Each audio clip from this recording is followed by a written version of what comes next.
WBP এবং KP constable 2024-এর আরও একটি নতুন ক্লাসে তোমাদের প্রত্যেককে স্বাগত জানাই। আজকের ক্লাসে আমরা কতগুলো গুরুত্বপূর্ণ প্রশ্ন এবং তার উত্তর নিয়ে আলোচনা করব। সে কারণে তোমরা ক্লাসটাকে প্রথম থেকে শেষ পর্যন্ত করতে থাকো। যারা এই চ্যানেলে নতুন রয়েছে তারা চ্যানেলটাকে সাবস্ক্রাইব করে পাশে থাকা বেল আইকনে ক্লিক করে দিও এরকম ক্লাসগুলো সবার প্রথমেই করবার জন্য। আজকের প্রথম প্রশ্ন, কোন ধারার মাধ্যমে রাষ্ট্রপতি কোনো রাজ্য সরকারকে বরখাস্ত করতে পারে? এখানে উত্তর হবে 356 নম্বর ধারা।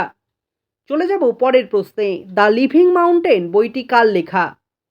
এখানে উত্তর হবে অমিতাভ ঘোষ, অর্থাৎ দ্য লিভিং মাউন্টেন বইটি অমিতাভ ঘোষের লেখা।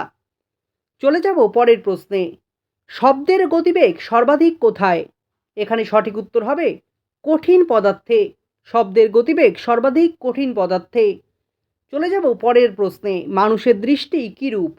মানুষের দৃষ্টি দ্বিনেত্র দৃষ্টি। চলে যাব পরের প্রশ্নে। বিভূতিভূষণ অরণ্য কোথায় অবস্থিত? এখানে সঠিক উত্তর হবে উত্তর 24 পরগনা। বিভূতিভূষণ অরণ্য উত্তর 24 পরগনা জেলায় কিন্তু অবস্থিত।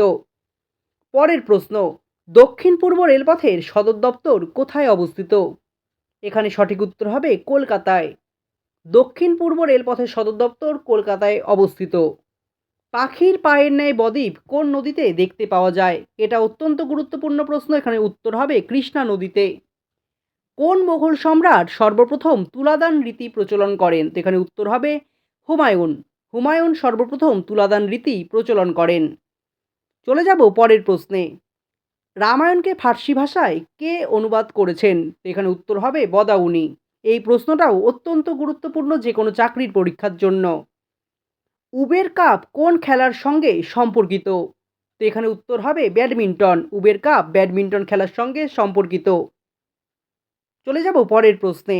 পর্যটক ইবন বতুতা কোন দেশ থেকে ভারতবর্ষে আসেন? তো এখানে সঠিক উত্তর হবে মরক্কো। পর্যটক ইবন বতুতা মরক্কো দেশ থেকে ভারতবর্ষে আসেন। পথের দাবি এর রচয়িতাকে? এখানে উত্তর হবে শরৎচন্দ্র চট্টোপাধ্যায়। তো এই ছিল আজকের ক্লাস। ক্লাসটা ভালো লাগলে লাইক কমেন্ট শেয়ার করো। যারা এই চ্যানেলে নতুন রয়েছে তারা চ্যানেলটিকে সাবস্ক্রাইব করে পাশে থাকা বেল আইকনে ক্লিক করে দিও।